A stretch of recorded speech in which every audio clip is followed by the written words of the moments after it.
যে টপিক নিয়ে কথা বলবো, আপনি কাকে কাকে ফেসবুকে ফ্রেন্ড রিকোয়েস্ট পাঠিয়েছেন সেগুলো কিভাবে দেখতে পারবেন। সেগুলো দেখার জন্য আপনি সর্বপ্রথম চলে যাবেন যে ফ্রেন্ড আইকনে, যেখানে আপনাকে রিকোয়েস্ট পাঠালে সেগুলো দেখা যায়, কে কে ফ্রেন্ড রিকোয়েস্ট আপনাকে পাঠালো দেখা যায়। এটার ভিতর চাপ দেবেন। এখানে আপনি দেখতে পাচ্ছেন এই যে আপনাকে কে কে ফ্রেন্ড রিকোয়েস্ট পাঠিয়েছে সেগুলো দেখাচ্ছে।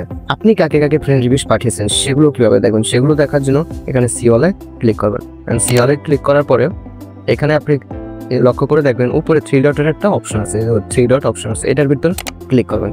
এটার ভিতর ক্লিক করার পরে যে ভিউ সেন্ড রিকোয়েস্ট, অর্থাৎ আপনি যাকে যাকে ফ্রেন্ড রিকোয়েস্ট পাঠিয়েছেন সেগুলো এখানে দেখা যাবে। এটার ভিতর ক্লিক করবেন। এটার ভিতর ক্লিক করার পর লক্ষ্য করেন যেখানে দেখা যাচ্ছে আমি কতজনকে কতদিন আগে ফ্রেন্ড রিকোয়েস্ট পাঠিয়েছিলাম। যেমন ধরেন আমি 132 জনকে ফ্রেন্ড রিকোয়েস্ট পাঠিয়েছি, তারা অ্যাকসেপ্ট করেনি। এখন এখানে দেখাচ্ছে যে 5 দিন আগে ওনাকে আমি ফ্রেন্ড রিকোয়েস্ট পাঠিয়েছিলাম, 6 দিন আগে ওনাকে পাঠিয়েছিলাম। এরকম করে ফেসবুক আইডি খোলা পর্যন্ত যতজনকে ফ্রেন্ড রিকোয়েস্ট পাঠিয়েছেন তারা অ্যাকসেপ্ট করেনি সবগুলো এখানে শো করবে। এবার চাইলে আপনি ওদের থেকে রিকোয়েস্টগুলো ক্যান্সেল করে নিতে পারেন, যে ক্যান্সেল বাটনে চাপ দিলে ওদের কাছ থেকে আপনার রিকোয়েস্টগুলো কেটে যাবে। দেখেন আমি ক্যান্সেল করে দিতেছি। আমার এখানে রিকোয়েস্ট আছে 132টাই, যা ক্যান্সেল করে দিতেছি। ক্যান্সেল করে রিফ্রেশ করলে দেখেন 122 জন, মানে ক্যান্সেল করে দিলে তাদের কাছ থেকে রিকোয়েস্টগুলো কেটে যাবে।